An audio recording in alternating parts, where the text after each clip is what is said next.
Anyway, I'm not feeling the wig and makeup and the style of dress that they got on Darla.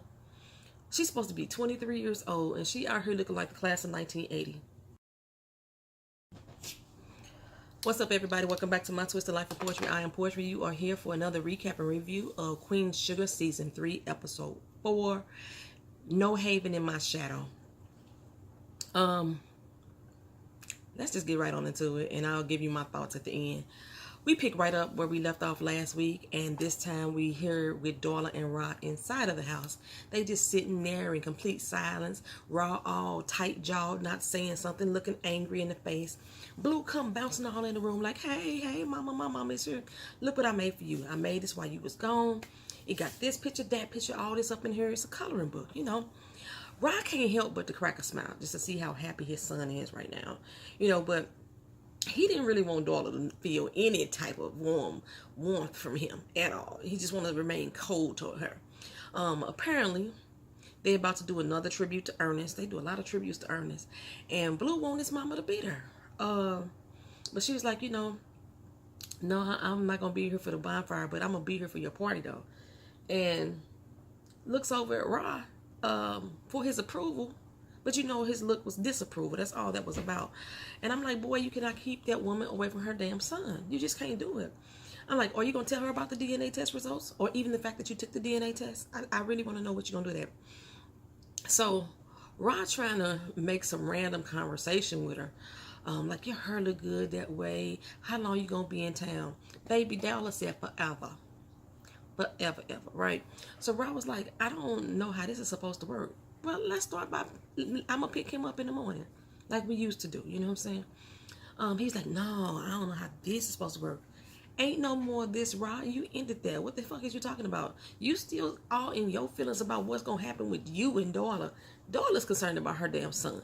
That's her only priority right now. And she's like, you know what? As long as Blue is in St. Joe, I'm going to be in St. Joe. And whatever I need to do to make that work, that's what's going to have to happen. I'm going to make that work. I'm like, good for you, Darla. You know I've been rooting for Darla. Good for you. And please, why don't y'all stop lying to that little boy and tell him the truth that y'all ain't together no more? How about start there? Let's start there. I'm by called Charlie. They asked her to go look after Prosper. You know, he got an appointment tomorrow, and she know good and doggone well that if nobody go with him, then he ain't going to go. So she up in her elbows and pies. She got pies to make for days. And Charlie is like, you know, I got a meeting with the maintenance man. She was like, well, let somebody else meet with the maintenance man. It does seem a little trivial, but it is a business, you know. But yeah, she got employees, so let somebody else meet with the businessman. I mean, with the maintenance man. But Charlie's like, well, what about Nova? Why she can't do it? Well, she out shopping for your daddy's commemoration. And if you would get down off your high horse and go talk to her, then you would understand what's going on. Vi has had it up to here with they shenanigans, ain't she? She done had it up there. She's like, go get him by 10, please. Thank you. Goodbye. That was the end of the story. Well, Nova and Charlie, they both seem to be having writer's block right now.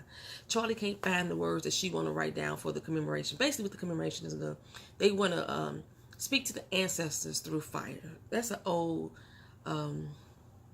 ritual that a lot of black people practice, which is so amazing to me that some of the black people that I see here on YouTube bash a lot of ancient traditions and history in the wake of Christianity, but when they watch Queen Sugar, they all back on board for that shit. Y'all, let me get off that. Let me get off my soapbox. Anyway, so yeah, she can't figure the words that she want to say to Daddy and send him up through the flames. Nova, like I said, is having writer's block as well. She don't know what to put in that doggone book, so she called Aunt Vi for some advice. Now Vi's like, look at her. Black people ain't got time for writer's block. I wish somebody would have told me that. But she's like, black people ain't got time for writer's block. We got stories coming out our butts. We got stories long as the day is old. Find one, write about it. Do you? But while she talking to her, Effie come in and like, you need to clear out of here. And Vi's like, wait a minute, I'm supposed to be here until 5 o'clock. I'm on the schedule. What you mean clear out? It's like, well, the ladies got their supper. It started at 4. They've been doing this for decades up in here. And they good Christian women. They come to church. So, you know, they got more priority basically over Vi. And Vi's like, look here, you've been accepting my check. She said, well, the Lord, thank you. The Lord, thank you for your checks. But she could care less about that. She said, you figure it out, and you figure out how to get gone. That's basically what she tell her. Every Wednesday at 4 o'clock, they coming in for her supper, so you need to be up out of here. Vi really needs to be looking for her own spot.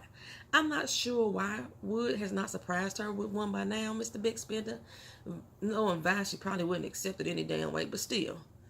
Vi need her own spot. He did tell her that, he was going to help her build her business. He told her that before they even got the check. So I don't even know why Vi acting like this. Anyway, I'm not feeling the wig and makeup and the style of dress that they got on Darla. She's supposed to be 23 years old, and she out here looking like the class of 1980. Rod tell her that Blue started wetting the bed right after she left, and he didn't want anybody to know. And I agreed with Darla. This is something that a mama should doggone know. You mean you're going to let this little 5-year-old, 6-year-old tell you that he don't want nobody to know, so you're going to keep it from his mama? That's something that should have been told.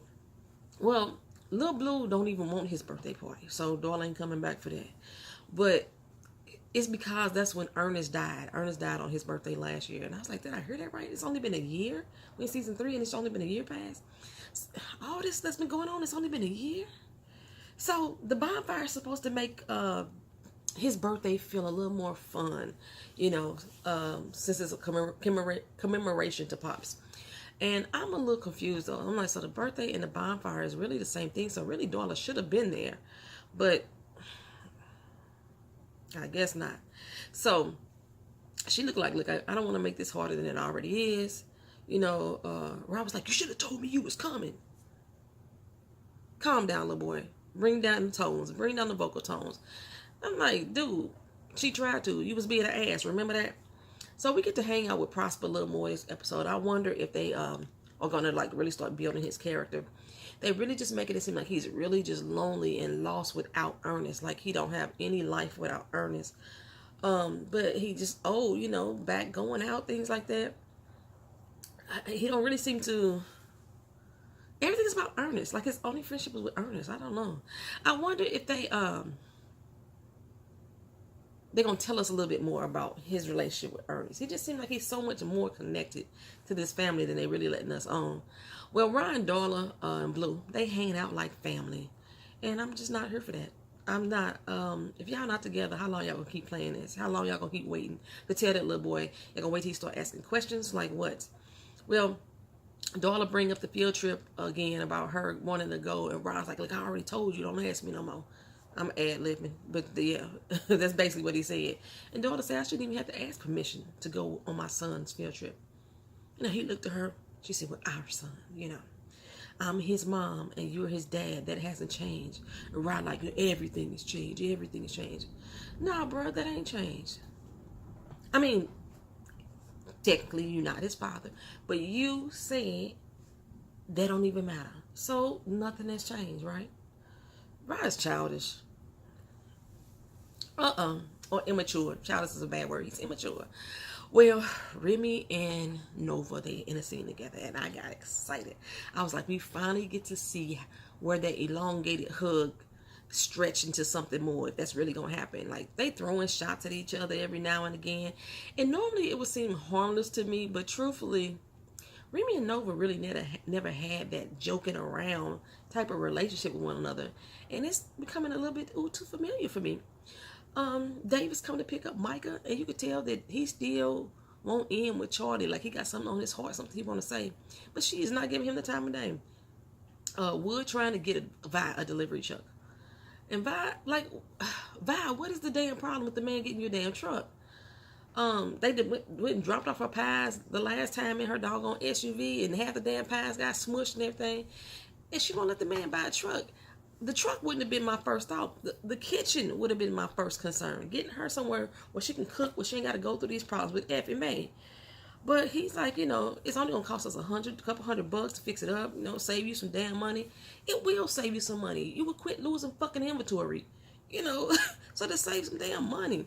But she is so against his support. And, I started this business my way, and I want to do everything my way. And She like, I don't want to feel like I owe anybody anything at this age in my life, because Jimmy Earl made her feel that way. And I was thinking, Violet, how long you gonna keep comparing this man to Jimmy Earl? How long? I need therapy. She needs therapy, because he been gone for over umpteen damn years, and I know abusive relationships are hard to get over, but damn, woman, come on, man. So, Charlie, she back at Prosper Place, because they didn't go to the doctor the first time. She back the next day and take him to the doc. And when she go back in to go grab his sweater, she noticed that the Landrys are evicting him from his farm. I was like, well, you are too, Charlie, because you own a percentage in that Landry enterprise. It may be a small percentage, but you booting him off as well. So Charlie learned that Prosper was leasing his land from the Landrys. He had been doing so for decades. His lease went out and they just allowed him to stay on the property. But he don't want anybody to know, not even his daughter. So I guess we finna learn about this daughter from Prosper in upcoming episodes. I'm sorry, y'all. This season is dry as fuck to me. It is. I am just not giving one good god doggone about anything that's going on this show right now. Nothing. It's like they build it up to something, but it's been building since the season premiere, and they keep adding more and more layers. But the tower leaning, like, you're supposed to be building it up, not this shit about to topple over. I don't know what the hell is going on at the hospital. Well, look at her. Old Poppy Chulo is back. He is Prosper's nurse. And it's kind of an awkward moment for Charlie, because she blew him off and didn't call him. Like, she didn't pick up that cell phone and reach out to him. Pick up the phone, baby, But he invited her out again. Like, whenever you get the time, I'm open, So Davis and Michael, they out riding in the car, and he goes on to tell Michael how Ernest meant more to him than anybody that he knew. Treated him better than his own pops ever did. And Michael's like, what's the deal, Dad? What you going with this? And he's like, you know what, Michael, you got a sister. Like, how the fuck did that just go with what the hell Michael Davis West was just saying?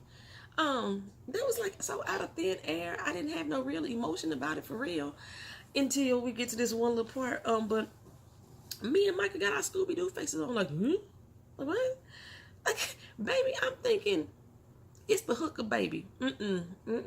Davis had another affair years ago. And not only does Micah have a little sister, she is 13, only 3 years younger than him. This was the best part of the whole show. Davis West. Lord Jesus, man. And Davis knew about her all this time. So I guess he been taking care of her. And he want Micah to meet his sister, because the mama has died. Ain't that something? Well, Charlie has no idea. Damn, Davis. I just want to know how Davis is going to get that little ass truck off that little ass street. Did you see that bike was blocking his truck? It wasn't no big ass road. How Davis going to get that fucking truck from around there? Hold on, y'all. Sorry about that. I have food on the stove cooking, and I want my food to burn. Well, where was I at? Charlie, she run up into this restaurant, meet up with Jacob, and find out that the EPA is the ones that's moving the families off the farm. Apparently there was a mercury leak, and the EPA is paying out, or the Landry's got to pay out 5 G's basically for eminent domain. And I'm like, what the heck is they gonna do? What the heck are they gonna do with $5,000? Nothing.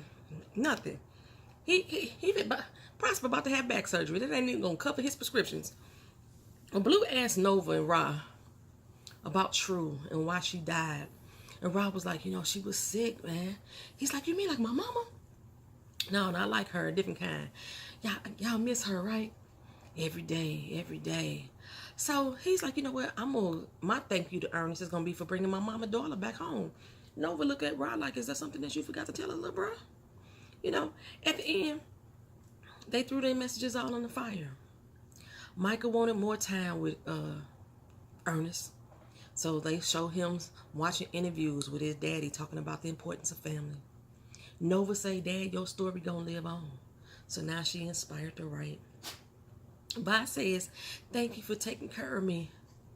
So she gonna let Wood, help her get the delivery truck. Ross said, "Just want to thank you for raising me to be a man." I think that's what he said. So he gonna allow Darla to go on a field trip.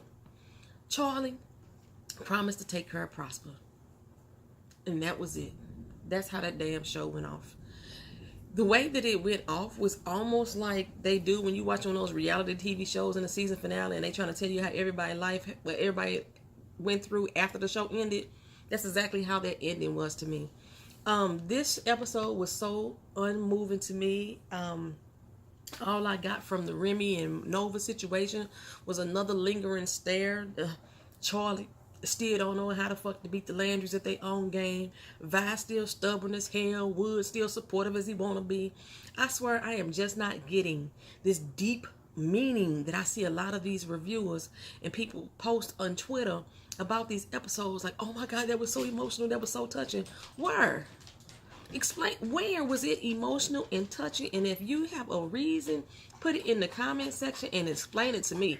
Break it down to me like a 5-year-old, because I'm just not seeing what y'all seeing. I am not going to sit here and tell y'all that this was a well-written episode, because it was not. There was no connection of any emotion at all. I should have been like more shocked when David spread the news. I should have been... I could clearly see there has been a shift in the writers and the directors on this show.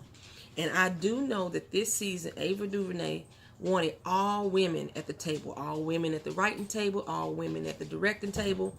And I don't know if it's because it's all women that these viewpoints are coming from a similar angle. I would hate to think that, because as a writer, I believe that I am well-rounded and I can capture different emotions from different people and different genders and things like that. So I don't want to believe that, but something is definitely lacking in this season for me. And I do not feel like a story is even being told for real. I feel like I'm being given a boatload of snippets, like they done threw a whole bunch of trailers at me or something. And it's not connecting for real. Ain't no real plot line being carried through and pulled together. I cannot pinpoint it and put a name to it, but I am so not feeling Queen Sugar this season. Y'all are, like I said, let me know why you're feeling it down in the comment section. If there was something that was meaningful to you, that made you feel emotional, made you get jerked up and teared up, let me know why. Maybe it's your personal experience that you went through that you could understand. But I didn't grow up with a daddy. I grew up with a crackhead mama. I feel like I'm always taking care of other people. The one person I thought helped me, they gone. I just don't, but I don't feel no connection to none of this shit. None at all. It's draining. It's draining that it's taking this long for something to fucking move in Queen Sugar season 3.